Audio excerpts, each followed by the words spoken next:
داغ دہلوی بیٹے سلیبس کے بڑے اہم شاعر ہیں، امتحانی نقطہ نظر سے بڑے اہم ہیں۔ یہاں سے تشریح عموماً آتی ہے، تو اس کی ہم نے دوسری غزل کا پہلا شعر ہم نے پڑھا تھا جو کہ مطلع تھا۔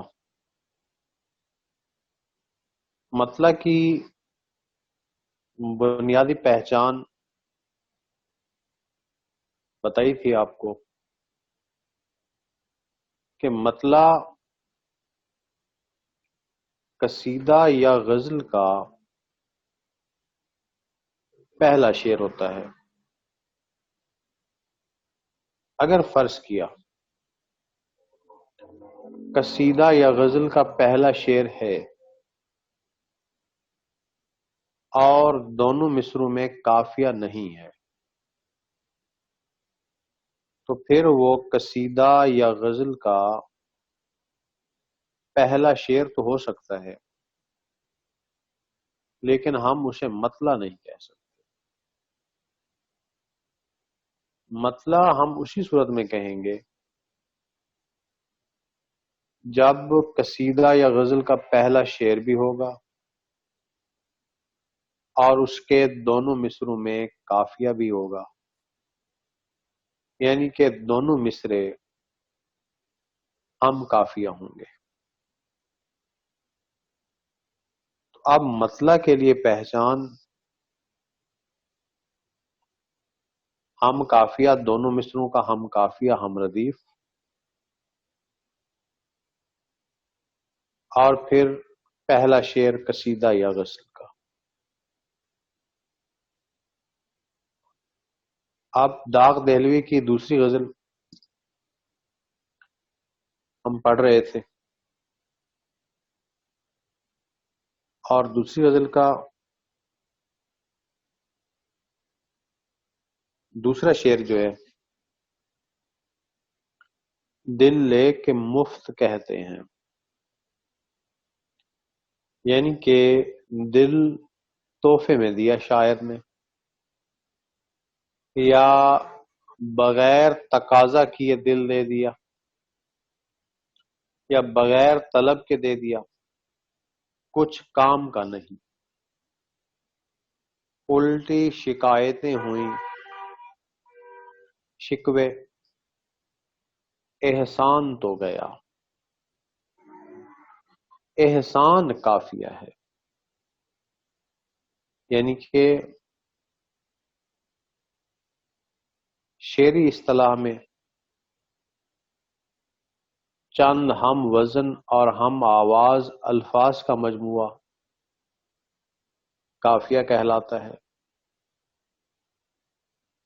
تو اب یہ احسان قافیہ ہے، اور یہ غزل کا دوسرا شعر ہے، یعنی کہ قصیدہ یا غزل کا دوسرا شعر ہو، اس کے دوسرے مصرے میں قافیہ ہو، تو ہم اس شعر کو حسن مطلع کہتے ہیں یا ہم زیب مطلع کہتے ہیں۔ اب اگر یہ جیسے دوسرا شعر تو ہے، غزل کا دوسرا شعر ہے، اگر فرض کیا اس کے غزل کے دوسرے شعر میں دونوں مصروں میں قافیہ ہوتا، ردیف ہوتی، قصیدہ یا غزل کا دوسرا شعر اگر اس کے دوسرے شعر میں دو قافیے ہوں، وہ شعر پھر ہم قافیہ ہم ردیف ہو، یا اس کے دونوں مصروں میں قافیہ پایا جائے، تو پھر ہم اس شعر کو مطلع ثانی کہتے ہیں۔ اب یہ مطلع ثانی نہیں ہے، یہ شعر حسن مطلع ہے۔ حسن مطلع اس لیے ہے کیونکہ دوسرے مصرے میں احسان صرف قافیہ ہے، پہلے مصرے میں کوئی قافیہ نہیں ہے، تو ہم نے اسے حسن مطلع کہا. اور یہ حسن مطلع ہمیشہ اصل مطلع کے بعد ہوتا ہے، کیونکہ اب فرض کیا یہ دوسرا شعر جیسے ہم نے پڑھا ہے، اگر اس کے دونوں مصروں میں قافیہ ہوتا تو ہم اسے مطلع ثانی کہتے. مطلع ثانی کے بعد آنے والا شعر عام شعر تو ہو سکتا ہے، لیکن وہ حسن مطلع نہیں ہو سکتا. حسن مطلع یا زیب مطلع ہمیشہ جو اصل مطلع ہوتا ہے، جو پہلا مطلع ہوتا ہے، جو قصیدہ یا غزل کا پہلا شعر ہوتا ہے، جس کے دونوں مصروں میں قافیہ ہوتا ہے، اس کے بعد جو شعر آتا ہے اور وہ پھر ہم قافیہ ہم ردیف نہیں ہوتا، یعنی کہ اس کے دوسرے مصرے میں قافیہ ہوتا ہے، تو ہم اس شعر کو پھر حسن مطلع یا زیب مطلع کہتے ہیں. تو اب زیب مطلع میں یا حسن مطلع میں شاعر نے، داغ دہلوی نے محبوب کی بے وفائی کو، بے رخی کو موضوع شعر بنایا ہے، اور ساتھ ہی اپنے اخلاص کا، اپنی چاہت کا اظہار بھی کیا ہے کہ میں نے اپنا دل محبوب کو تحفے میں پیش کیا یا مفت دے دیا یا بلا تقاضا دے دیا، اور محبوب نے کہا کہ یہ بیکار ہے، کسی کام کا نہیں ہے. تو یوں میرا احسان، یا یوں محبوب میرا احسان مند ہونے کی بجائے الٹی شکایتیں کرتا رہا. شعراء حضرات عام طور پر اپنے یا محب کے دل کو ایک بہت بڑی قیمتی شے گردانتے ہیں، سمجھتے ہیں. لیکن افسوس کہ نہ محبوب اور نہ ہی دنیا والے محب یا شاعر کے دل کی قدر و قیمت سے آگاہ ہوتے ہیں. یعنی کہ محبوب یا اہل عالم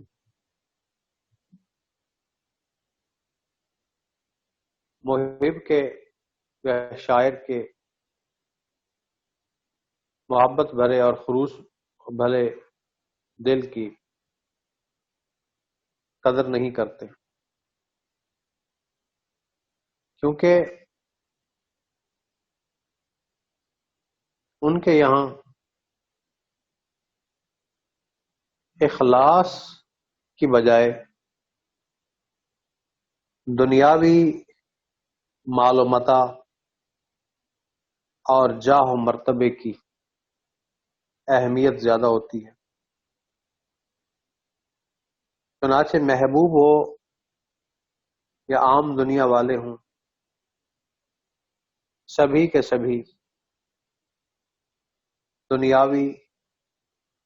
اور ظاہری شان و شوکت کے پیچھے بھاگتے ہیں. محبت بھرے دل کو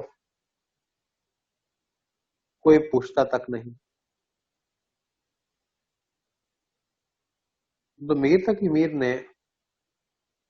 اپنے دل کی متاع کو، دل کی دولت کو، اخلاص کی دولت کو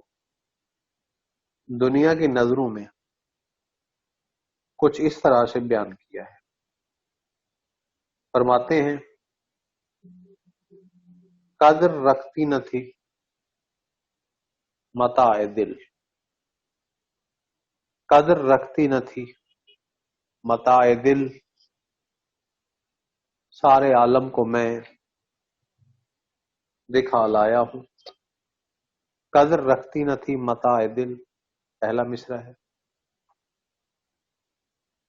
سارے عالم کو میں دکھا لایا ہوں، یہ دوسرا مصرع ہے۔ اب ایسے حالات میں ایک محب بیچارہ دنیاوی مال و دولت کے پجاری محبوب کو یہ کہنے پر بے بس ہو جاتا ہے یا مجبور ہو جاتا ہے۔ ایک ذرا سا دل ہے جس کو توڑ کے بھی تم جا سکتے ہو، ایک ذرا سا دل ہے جس کو توڑ کے بھی تم جا سکتے ہو، یہ سونے کا طوق نہیں، یہ چاندی کی دیوار نہیں، یہ سونے کا طوق نہیں، یہ چاندی کی دیوار نہیں، ایک ذرا سا دل ہے جس کو توڑ کے بھی تم جا سکتے ہو، یہ سونے کا طوق نہیں، یہ چاندی کی دیوار نہیں۔ تو پھر دل کی اس قدر اہمیت اور قدر و قیمت کے باوجود بھی محب اپنے اس شائع کو، اپنے اس قیمتی اثاثے کو بغیر مانگے اور بغیر کسی قیمت کے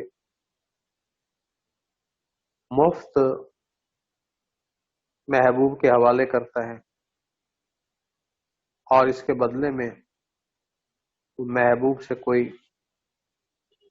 مال و دولت نہیں بلکہ خلوص، پیار اور محبت کے دو بیٹھے بول مانگتا ہے۔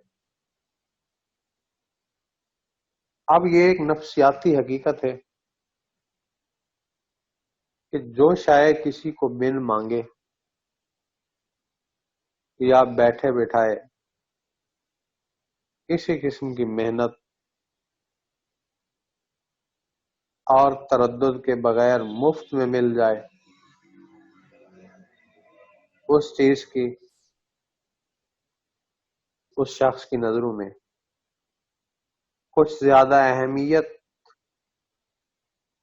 اور وقت نہیں رہتی۔ چنانچہ محبوب کو بھی مفت میں ملے ہوئے محب کے دل کی کوئی قدر نہیں، اور وہ محب کا احسان مند ہونے کی بجائے الٹا محب کے دل کو بیکار اور فضول سمجھتا ہے اور شکایت۔ وہی بات ہوئی، یہ ادائے بے نیازی، یہ ادائے بے نیازی کہ وہ میرے دل کو لے کر، یہ ادائے بے نیازی کہ وہ میرے دل کو لے کر بڑی بے رخی سے بولے، بڑی بے رخی سے بولے، کسی کام کا نہیں ہے۔ یہ ادائے بے نیازی،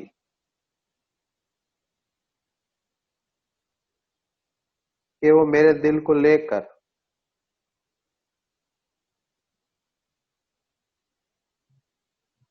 یہ ادائے بے نیازی کہ میرے دل کو لے کر، یہ ادائے بے نیازی کہ وہ میرے دل کو لے کر بڑی بے رخی سے بولے، کسی کام کا نہیں ہے۔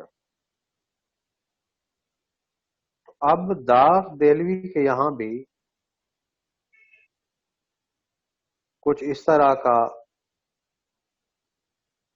گلہ شکوہ ہے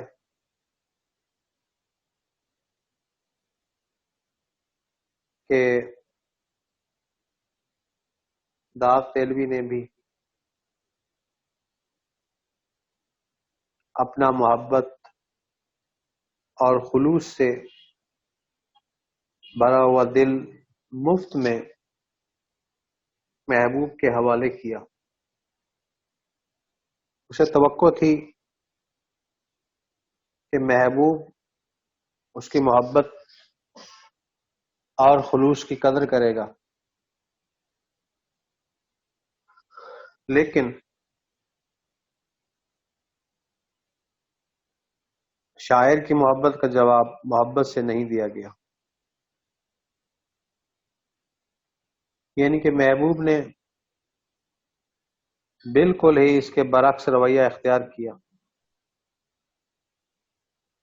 اور وہ مفت میں شاعر کا دل لے کر اس کا احسان مند ہونے کی بجائے شکایتیں کرنے لگا کہ یہ دل تو بیکار ہے، فضول ہے، کسی کام کا نہیں ہے، بھلا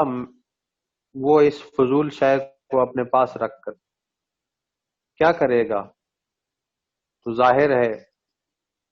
کہ شاعر کو محبوب کے ہاتھوں اپنے دل کی اس بے قدری پر بہت دکھ ہوا۔ آتش کا ایک بڑا اچھا شعر ہے، آتش نے کہا، کسی نے مول نہ پوچھا دل شکستہ کا، کسی نے مول نہ پوچھا دل شکستہ کا، کسی نے مول نہ پوچھا دل شکستہ کا، کوئی خرید کے ٹوٹا پیالہ کیا کرتا، کوئی خرید کے ٹوٹا پیالہ کیا کرتا،